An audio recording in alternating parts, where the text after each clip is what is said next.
It's important to work off the budget, work backwards, find out your numbers, because really the data will tell you when you need to hire. When you really master something, you have a better experience at work. And Yep, like, if you're absolutely. doing 10 things at a tiny company, no offense to the tiny companies out there, you're not going to be the real master at 10 things. Leadership is a never-ending game. We'll be working on leadership till the day we die.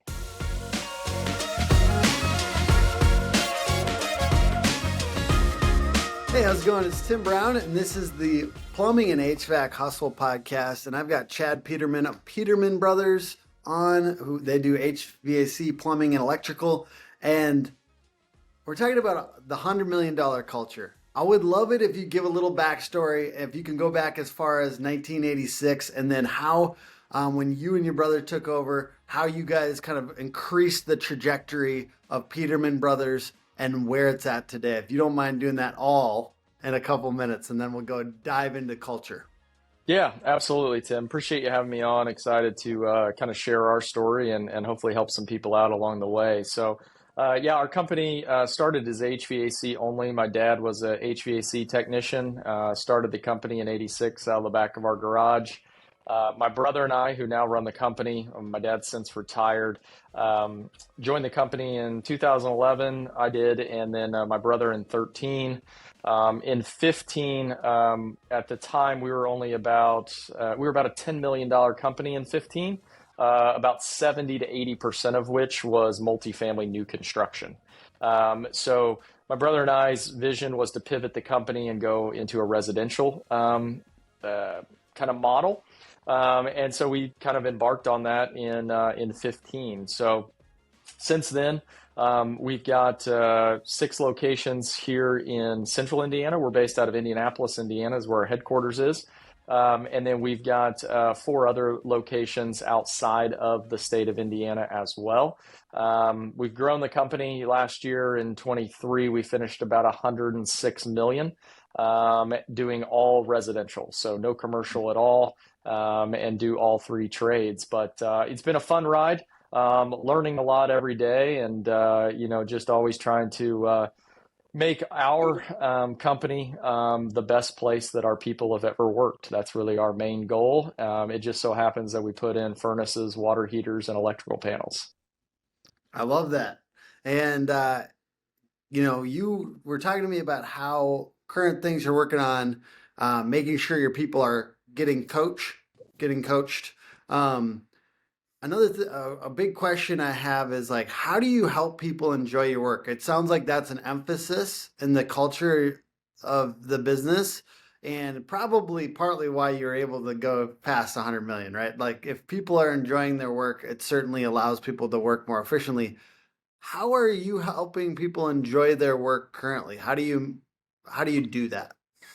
Yeah, so I'll speak from my seat. So I think a lot of people would have the assumption that as, the CEO of a large company, we've got roughly around 600 employees here across really a number of different locations, that I would be very detached from kind of the culture of the company. And I don't think anything could be further from the truth. I look at it as it's really my goal every day, to be kind of the cultural champion of the company. Mm, So, you know, the people that report to me, or our field managers or supervisors or whatever, like, they're going to take their lead from the leader.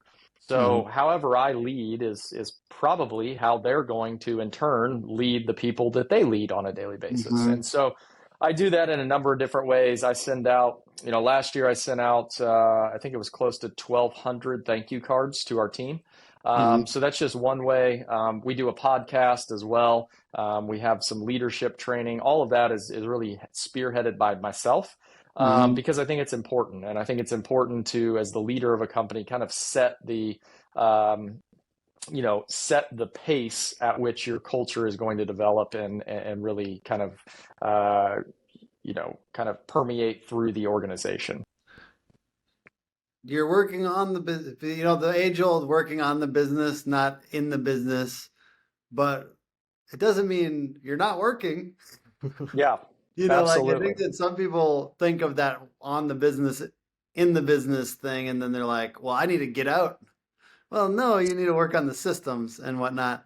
May I ask a little bit about the leadership training thing? Like, are you using anything for that that's an outside service or anything like that? And or in the training that you do, what is the rhythm? Like, how often is that Yeah. done? Yeah, so I do a what we call it future leader. So it's basically I take everything that I'm reading, learning, all of that stuff is, and then so we did it actually yesterday morning. So we do it 6 a.m. Every other week. And I usually do it from our main location or I'll go out to locations and do it. But Hmm. it's an hour long and it's really just me sharing kind of what I'm learning, what I'm seeing, all of this stuff. I was reading the other day an Adam Grant book that was talking about the best way to comprehend stuff and to really make it sink in is to teach it. Mm, And so I've really leaned into that. We've been doing that since 2018. mm. So this will be 6 years that I've been doing that um, fairly regularly. I'm We gonna also have, imagine you've got some, like me. I'm trying to not imagine that you're a totally different type of human than me, that you've got some self-consciousness about your leadership skills occasionally. Like, do you like feel any fear around being a teacher of this when you don't, when you feel imperfect, is what my real question is. yeah, so I've really leaned into that. So I would tell you when I first started this, back, call it 5, 6 years ago, I was really conscious of that. Like, oh my gosh, like I'm not doing all this stuff, but I'm telling all these people to do it. And what I found and what I think is important for every leader is that the more you can, at least this is my opinion, the more you can kind of humanize yourself, especially as you get bigger. The one thing that I hate is people are like, "Oh my God, I'm so nervous around him," or "I don't want to like." I'm like, I'm just a regular person. I go home and I'm wrestling two kids to bed and all of this, and I was up late because one of them wouldn't go to sleep and all of this stuff. So I feel like that humanizing who you are as a leader is actually good because then people can relate. So like even yesterday when I was teaching, it was all about the things that I struggled with in 23 that I want to try to correct in 24. Mm, So to me, it's just like sharing that because, well, everybody's going through challenges. It's not like, oh my, like I've got this whole thing figured out. mhm. Leadership is a never-ending game. We'll be working on leadership till the day we die. Yeah. So we're never going to figure it out. So I've really just Almost kind of like leaned into that, said, okay, it's almost like just not letting that hold you back, even though yeah, the person who's ever listening to this, you're probably self-conscious a little bit about that, but you got to push into it anyways. It sounds like yeah. you did it anyways, even though you didn't feel like you'd mastered it. Yeah, absolutely. I mean, one of the things that, and I'll share it on here because I shared it with our team the other day, was one of the things, a friend inspired me. We were talking about Tommy Mello. I was at his conference in early November and he had stopped drinking for like, I don't know, he's up to like 100. It was a long time. And I was like, you know what? Like if he's doing it and he's operating at the level that he's operating, the only way that I'm going to continue to strive to, be the best person is I probably need to stop too. And so, today is, first of the year. It's been like 62 days Nice. since I last drank. But that was something I was dealing with. And I just shared that with our team. Hey, I was dealing with this and I was drinking more than I should. And you know what? I made the conscious decision that I was going to need to stop so that I could be the person that you guys need me to be to lead this Mm, organization. Because if I continued down that path, it probably wasn't going to be a good one. totally. I talked to you a little bit about this before the podcast, but I was just saying sometimes I'm traveling for my business, and I'm kind of going around, conferences and all these different things, whatever, visiting clients. Sometimes I go do video stuff, video tours, shadow salespeople, stuff like that. Um, but then I come back like after like a 2 or 3 weeks like on the road or something like that. And I'm like talking to a leader and I can tell they're burned out, or like I haven't talked to them in a little while and then I zoom in and they're burning out a little bit, or they're like talking to me about their family, for instance, and they're like, I wish I was showing up better and I think I might have to like step a little bit back on work or something like that. And I just I want to be better about helping my people not burn out. Do you have any like specific tactics or strategies that you use to try to help your people not burn out? Yeah, absolutely. I mean, I think it's a real thing, right? I mean, we're all going through it. Life continues to get busier and busier for everybody. Mhm. Technology kind of enhances that a bit, but for me, it's really kind of leveling. You talked about kind of humanizing everything, and at the end of the day, while we all come to work and we want to try to be superhuman and everything like that, we're not. And people do have personal lives. People do have things that come up.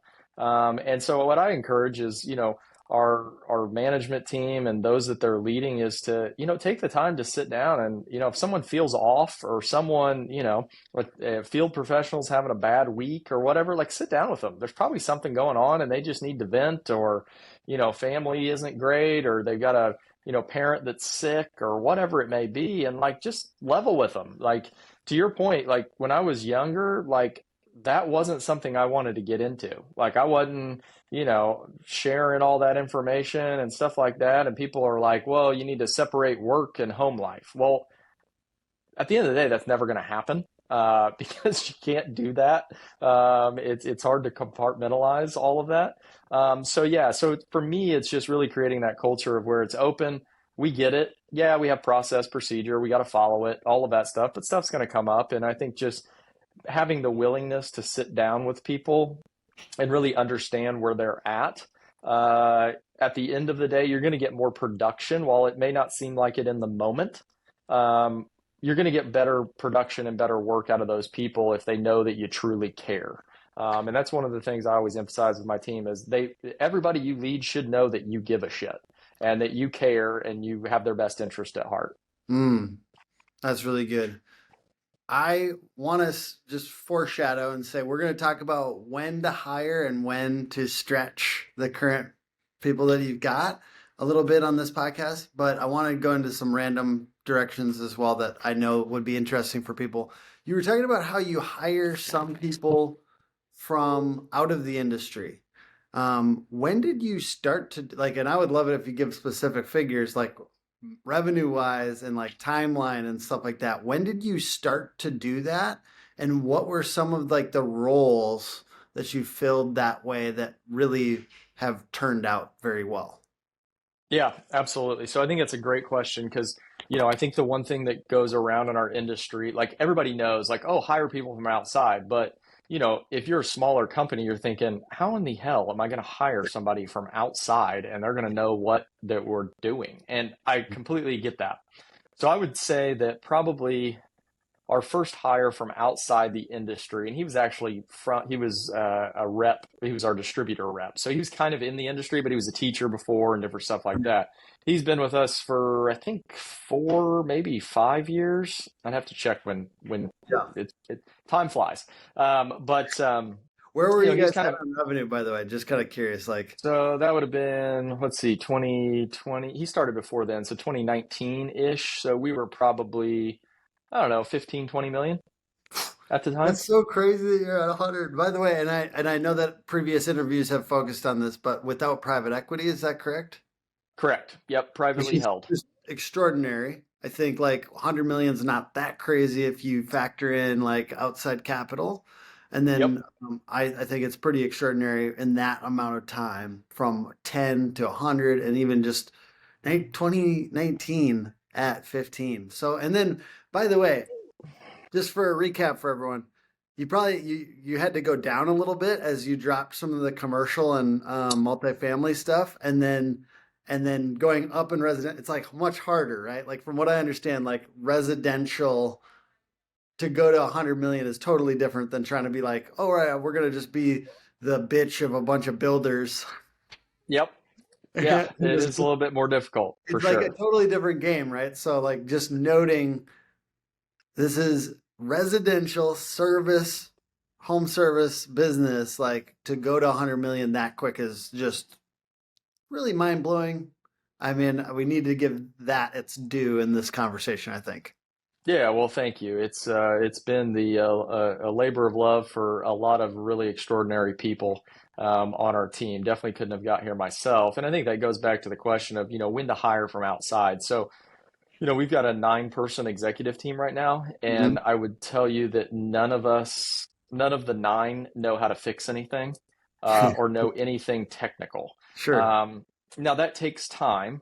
I would say that probably the second person that we brought on was in kind of the technology and marketing space. Mm. So that was a big hire for us. Um, and then we brought on people, CFO, obviously not from the industry. He was from outside. Hmm. Our HR, director of HR, not from the industry, brought It him kind of in. just goes, I think that the mindset here goes to the fact that you talk about how you guys are doing something no one else has done and a level of service that no one else has done, and you want your people to chase their dreams. You've got this kind of different kind of culture that you're seeing.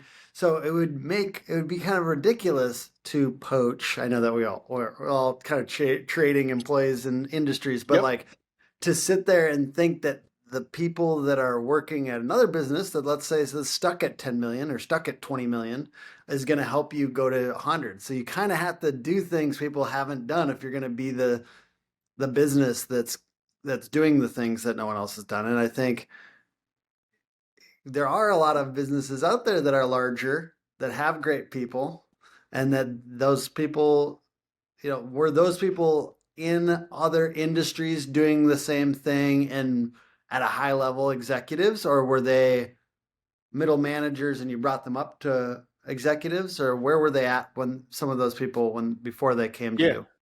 So I would think it's kind of a mixed bag, but I would say primarily they came over at first in a very similar role that they may Mm, have been in previously, and then they've elevated as we've cool. grown. Obviously, they've kind of came up and taken on more responsibility and done all of that stuff, which has been awesome to see. And to be able to give people that opportunity is just fantastic, and Mm. what I enjoy so much about the business. But yeah, I think that the one thing that I've learned from people outside the business is it's just having that different perspective. And I did have a little bit of an advantage because while my dad started the company and I was technically around it, I don't have any technical background either. Mm. So when I started in the company, I didn't know the difference between an air conditioner and a heat pump. I didn't know anything. I'm still Um, learning, by the way.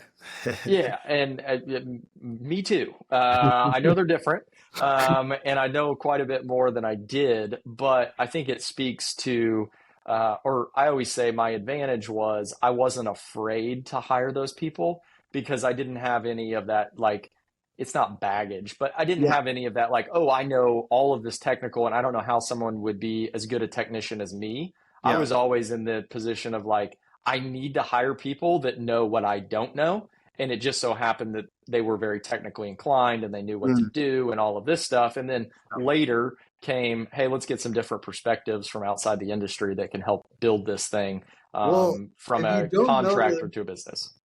the thing, because we have three services: SEO, PPC, websites. PPC is the one I don't know. I never was an expert. I was an expert in SEO and expert in web design. The PPC one, all as I look at is the metrics. Yep. Like I'm just looking at numbers, and like I have no emotional attachment to the work. So there is a beauty to that, and to have people that don't have this emotional attachment to the work, and it can be a massive advantage if you're just looking at, hey, what are the results? Yep. Absolutely. And I think that too, that is the one thing that, we were talking earlier about, like, what do people pick your brain about and all of this stuff. And the one thing that I've noticed from talking to businesses who are looking to scale and looking to get, to that next level is that getting comfortable with the fact that no one's ever going to do it as good as you do it, Hmm. especially if you have that technical background. And doing it at 80% or 90%, or oftentimes they probably do it better. You just are hesitant to admit that they do, is okay. And Hmm. that's how you scale because you're going to need people, especially in this line of service, we sell skilled labor. So, if I'm going to scale from 10 to 40 to 100 technicians, well, I'm going to need people that maybe don't do it as well as my number one tech. Like, yeah, Hmm. if I had a business where everybody was, the best of the best. Well, I don't think that that's probably feasible. Hmm. Yeah, and like on the medium growth side, like let's say people going from 3 to 20, which is often our clients just for whatever reason, there's a lot more of them. Yep. Is that, somebody doing it, if it's you passing it off, if it's you with 20% of your time versus somebody else who might not be quite as good, but it's 100% of their time, they're gonna master, you know what I mean? Like they're specialized, they're gonna master it, they're gonna have more skill, and it's good, just more of their attention. It's just the fact that you have to split your attention and they could have 100% on it. That's kind of Yeah. like that's literally part of the reason you continue to grow is because you get to your people get to be more and more specialized a lot of times, and I think that that's a beautiful thing. It kind of goes to your whole like letting people chase their dreams and having a better work experience. Like, because when you master something, when you really master something, you have a better experience at work. And Yep. like, if you're Absolutely. doing 10 things at a tiny company, no offense to the tiny companies out there, you're not going to be the real master at 10 things. I Yep. mean, so kind of, it actually goes to my next question, which is, we want to continue hiring, and at certain times we're trying to get more efficient. So how are you trying right now to change the mentality of the company from growth to efficiency? He does is he teaches the most valuable team in your business. He'll just add nothing but profit. There's so much money left in the call center. So much money. If you're not at a 90% booking rate, showing empathy on the phone, smiling on the phone, making sure they're having a better day after they got off the phone with you, then you need to call Power Selling Pros and Sebring.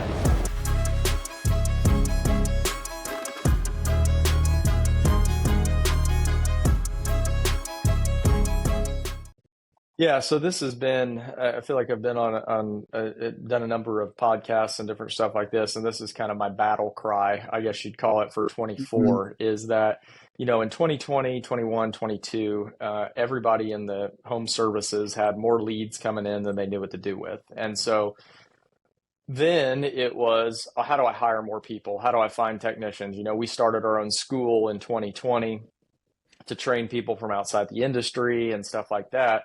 And 23, I feel like, lead volume and demand and everything kind of leveled out, like back to normal, not the kind of COVID years, if you want to categorize them as that.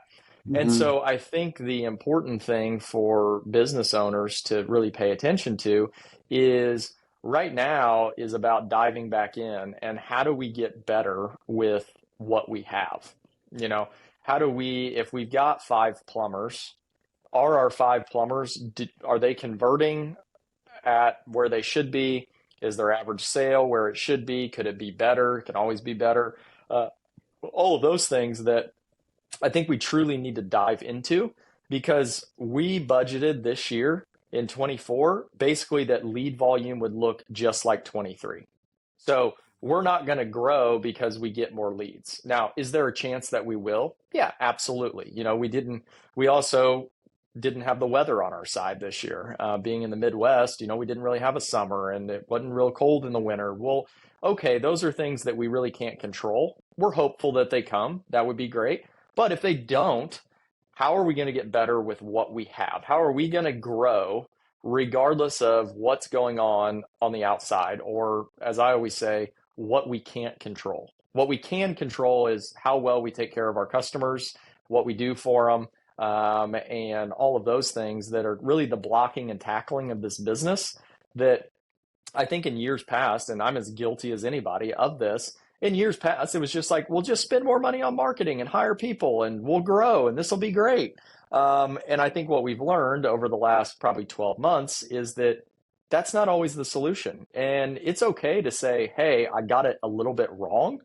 Let's pivot and let's talk more about not hiring a bunch of people, but getting more efficient with the operation that we have. It's always those years that are the everyone's like, well, we didn't go up and we actually went down in revenue, but we went up in profit. It's always those years, Yep, right? for sure. And I love that focus. It's a really good reminder to I think to our audience. Can I ask you? this is something I know you're working on now, but what is your mindset around this going forward the next few months about when should we stretch our people, let's say in particular um, silos of the business versus when to hire? Where does that line lie?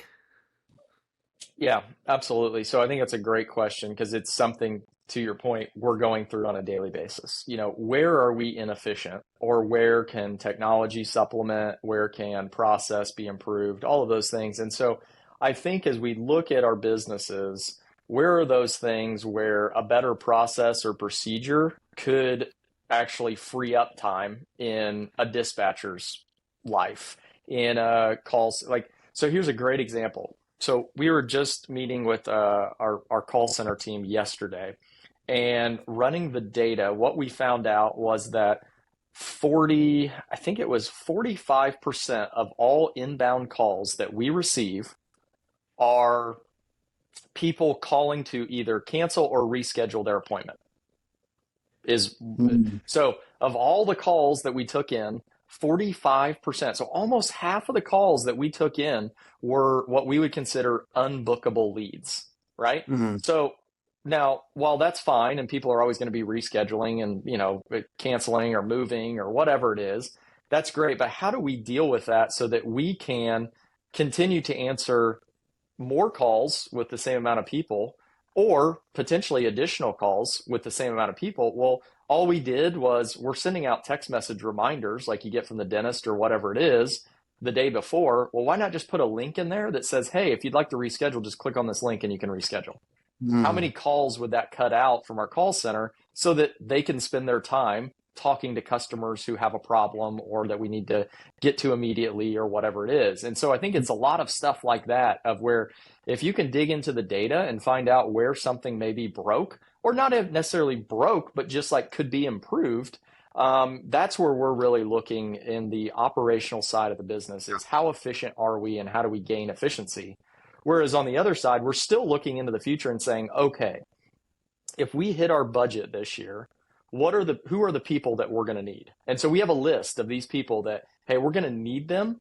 We look at, I told you before the podcast, we're greenfielding and starting up Louisville a few days from now.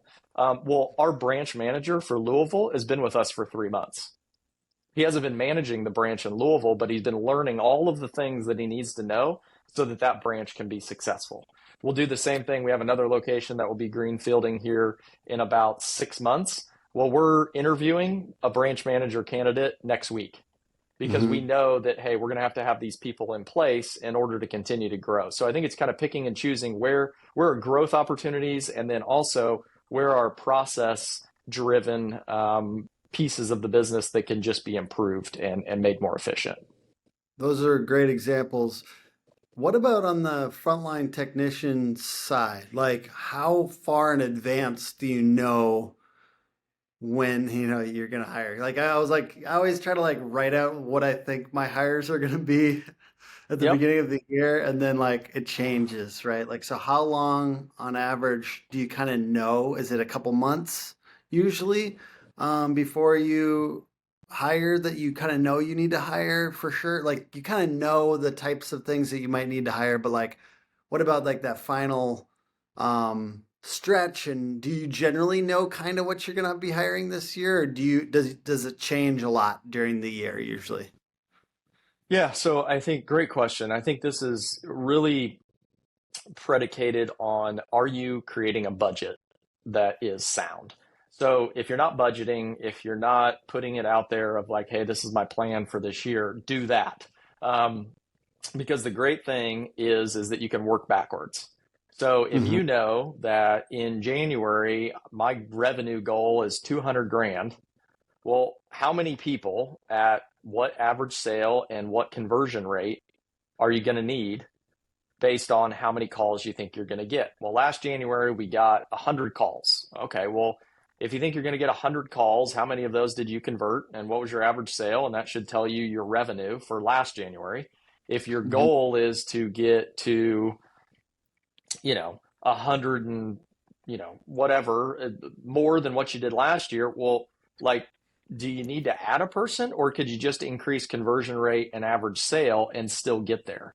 And so we work it backwards. And so we know that like, um, and that works really well in plumbing and electrical. HVAC, Yeah. a little bit different. You know when your seasonality is coming.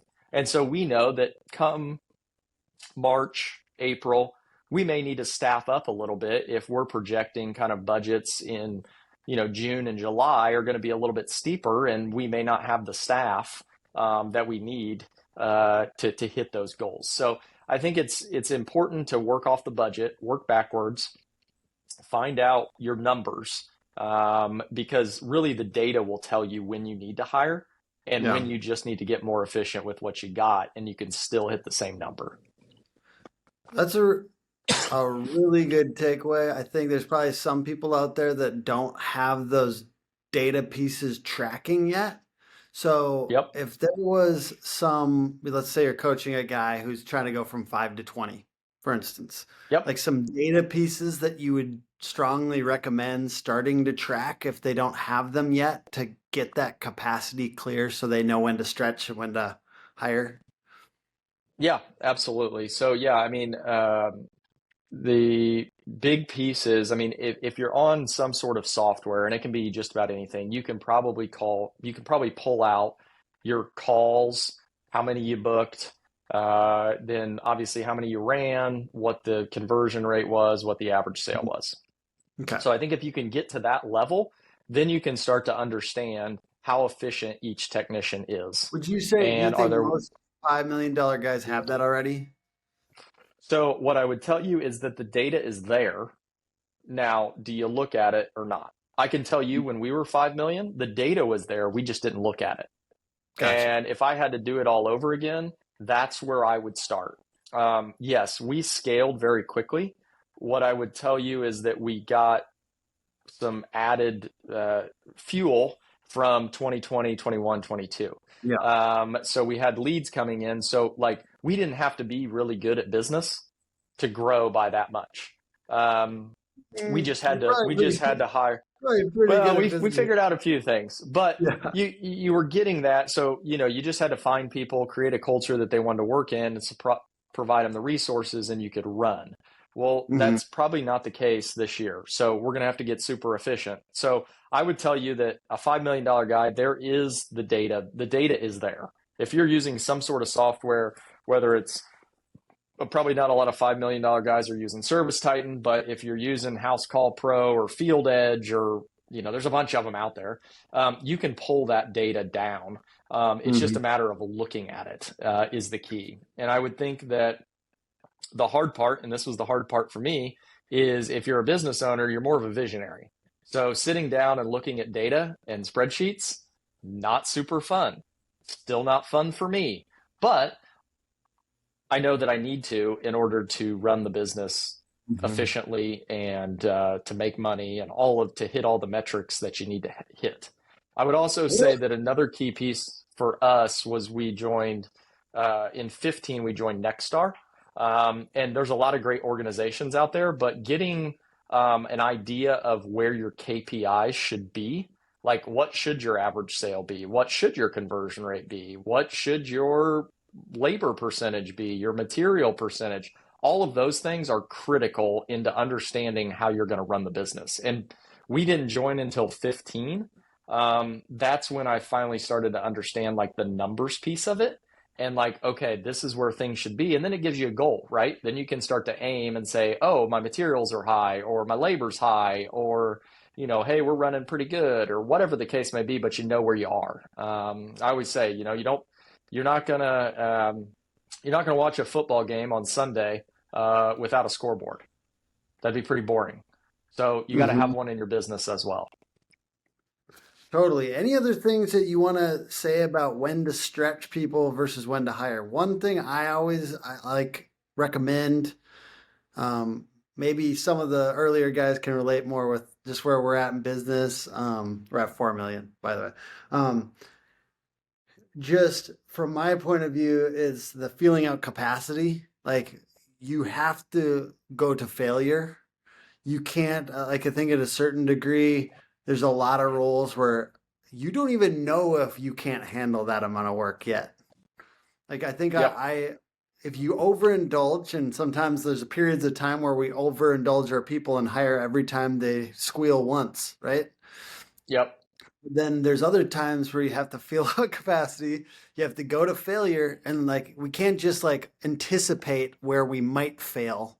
We have to go to failure. We have to like go until it's like actually driving them way past what we are paying them for. We have to, in our case, we're the expectation is like a 40-hour week. We have to wait until it goes past that. We can't just anticipate.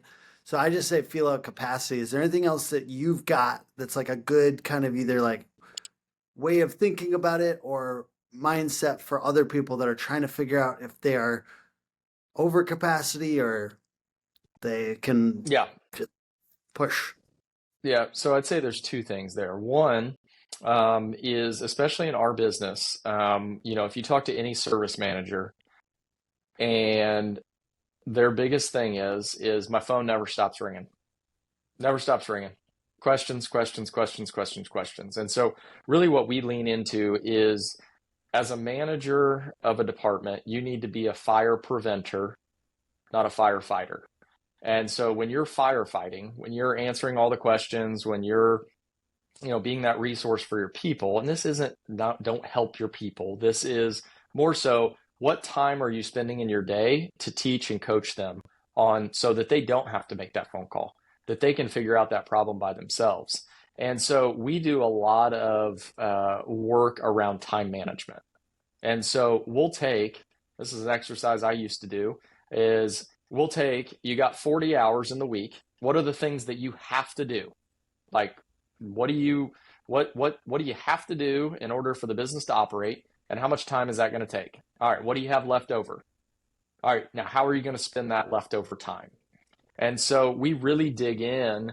And what you'll find is when you do this exercise is there is a lot of time left over that we fill with answering technician calls, putting out this fire, putting out that fire, making sure the day is run properly, all of that stuff. And there is going to be a little bit of that. We are in the emergency service business. But how are you blocking your time? How are you dedicating what is really valuable time to your team? And I think that goes with when your point about stretching is that, I look at it as similar to working out, right? Well, if I do the workout, I ride the Peloton in the morning. Well, Peloton gives you a score. What was your score today? Well, what I found is that I can get on the bike today and then I can get on tomorrow. And guess what? I can beat my score. I'm not in any better shape than I was yesterday, probably. But it's just a mindset thing. So I can push myself to a new level. And I think it's really about having people tap into that. Like, you can do more. We may have to move a few things around, or, in a workout's case, you may have to get some more water. You may have to get an extra hour of sleep. You may have to do all of those things, but you can do all of those things in order to get more out of yourself. This is so good. So good. So what does that really look like as far as you guys teaching your people time management? Like, what are the structures look like? Like, how do you get that? You just personally teaching that? Or like, how do you do that? Like, how do you proliferate that information out into the organization so people actually focus on that? So we'll sit down with people. I mean, I've done this a number of times. We'll sit down with them and just take out a piece of paper. All right, you got 40 hours. Tell me what you're doing. Where are you spending your time? All of this. And I think it's important to preface that with, hey, I'm not here trying to like find out that you're not doing your job. I know you're doing your job, but what I'm here to help with is how do we reallocate some of your time so that you can spend your 40 hours, really maybe make it less stressful, make a bigger impact on your team, help grow your team, and become a better leader of people. And so this isn't me like trying to like say, oh, well, you're only working 8 hours. Like, I know you're here, I know you're doing stuff, but like, can we alleviate some of that stuff? Or, we get a lot of, as we've scaled, it's like, what do you spend your time on? I'm like, well, 3 hours, I got to answer questions from this other department. And we're like, well, hold on. We have a person that is tech support that helps our technicians. Why are they not calling that person? well, they've Mhm. just always called me and, we're buddies and all of this stuff. And I'm like, well, we actually hired somebody as a resource to field those questions. So Yeah. let's direct them in the right path. I know this isn't you being like mean to your buddy. It's just telling them, hey, man, I've really got to spend my time coaching my team and meeting with my people. We have, Billy over here that's like, he's ready to answer the phone and answer your questions. Why don't you give him a call? If you guys get really stuck, yeah, give me a call. I'll help you out. But like, so you see a lot of that too, where especially as you scale, is that people that you want to position and get really specialized in something, they're still doing 3 or 4 other things that they did maybe in a previous role or when you were smaller or when they were wearing 4 hats instead of the one that they're wearing now. And so it's important to find out what those things are, because at the end of the day, that person's really helping you out, right? They're answering questions, they're taking things, they're doing as much as they can, but we really want them to be specialized in this particular thing. How do we take these other things off their plate? Or more than likely, there's someone else that can handle that, or a process can be approved. Well, I'll tell you what, I'm going to be doing that exercise with the time blocking and stuff with some of my people soon. I really appreciate it, Chad. This has been very good, and I'm like stoked for you, and it's an incredible story. Where can people go check out your guys' like website and stuff? And is there a way to get a hold of you if they had further questions? Yeah, absolutely. So they can go to my website. So it's chadmpeterman.com. There's a ton of resources there. Link to our podcast is there. I'm also releasing a book here in a couple of months. It's called The Empowerment Project. It's all about how we built our culture here at this company. Incredible.